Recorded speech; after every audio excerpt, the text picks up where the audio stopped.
নীতি, যে অধিকার হরণের রাজনীতি, যে একক গোষ্ঠীবাদী যে সাম্প্রদায়িক রাজনীতি, এটারই একটা বিস্ফল, এটারই একটা উপসর্গ। এটা যখন রাষ্ট্র একক গোষ্ঠীর হাতে যায়, একক দলীয় মতবাদের হাতে চলে যায়, ধর্মের নামে কোনো উগ্রবাদী সাম্প্রদায়িক জঙ্গিবাদী শক্তির হাতে চলে যায়, এবং তারা যখন সমাজ ব্যবস্থা রাষ্ট্র ব্যবস্থা নিয়ন্ত্রণ করে, তারা তাদের দলীয় স্বার্থে মানুষগুলোকেও তাদের এমন গোষ্ঠীবাদী চেতনায় গড়ে তোলে যারা অন্যের অধিকার স্বীকার করে না। অন্যের অধিকার উৎখাত করা, অন্যদেরকে নিষিদ্ধ করা, জ্বালাও পড়াও ভাঙচুর করো, এভাবে যুদ্ধ করো, ধ্বংস করো, এটাকেই ওরা ওদের মানে এই দস্যুনীতিটাকে ওরা রাজনীতি হিসাবে চালায়।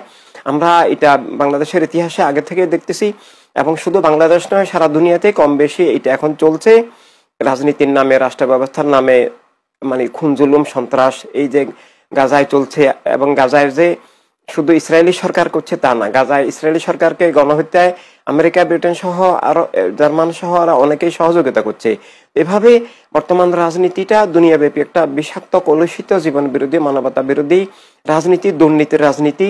এটা জীবন অধিকারকে ধ্বংস করে, এটা ন্যায়ের পরিপন্থী, এবং বিশেষভাবে আমরা উপমহাদেশে এটা আরো প্রকটভাবে দেখতে পাই যে এখানে বাংলাদেশ, পাকিস্তান, ইন্ডিয়া এগুলো 47-এর পরে ধর্মের নামে অধর্ম উগ্রবাদী সাম্প্রদায়িক ধারায় যেভাবে বিভক্ত হলো, এগুলো আসলে ধর্মের শিক্ষার বিপরীত। ধর্মকে এখানে হাতিয়ার হিসেবে ব্যবহার করা হয়েছে। এগুলো রাজনীতিও না যে কেবল হিন্দুর জন্য ইন্ডিয়া, বা কেবল মুসলমানের জন্য পাকিস্তান, বা কেবল বৌদ্ধ বার্মাদের জন্য, বা কোনো এক জাতির জন্য। এগুলো আসলে রাজনীতি নেই, এগুলো রাজনীতির নামে একক গোষ্ঠীবাদী স্বৈরদস্যুতান্ত্রিক পাশবিক নীতি।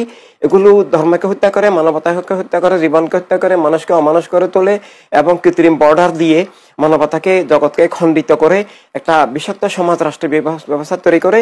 এবং বর্তমান রাজনৈতিক দলগুলো এবং যারা ক্ষমতাসীন গোষ্ঠী, আমরা দেখতে পাই যে এরা মানুষকে দুর্নীতি বিরোধী কথা বলে ভোটের আগে, কিন্তু ভোটে পরে ক্ষমতা গিয়ে চরম দুর্নীতিতে নিমজ্জিত হয়।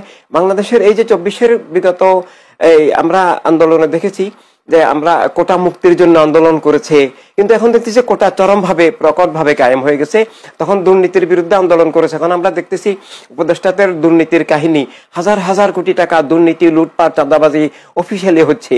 অপরদিকে এই স্বৈরতন্ত্র থেকে মুক্তির কথা বলা হয়েছিল, কিন্তু গণতন্ত্রের কথা বলা হয়েছিল, অথচ সব দলের, সব মানুষের সবার অধিকার স্বীকার করা হচ্ছে না, নাগরিকত্ব স্বীকার করা হচ্ছে না, ভোটাধিকার স্বীকার করা হচ্ছে না, সন্ত্রাস করা হচ্ছে, মব সন্ত্রাস হচ্ছে।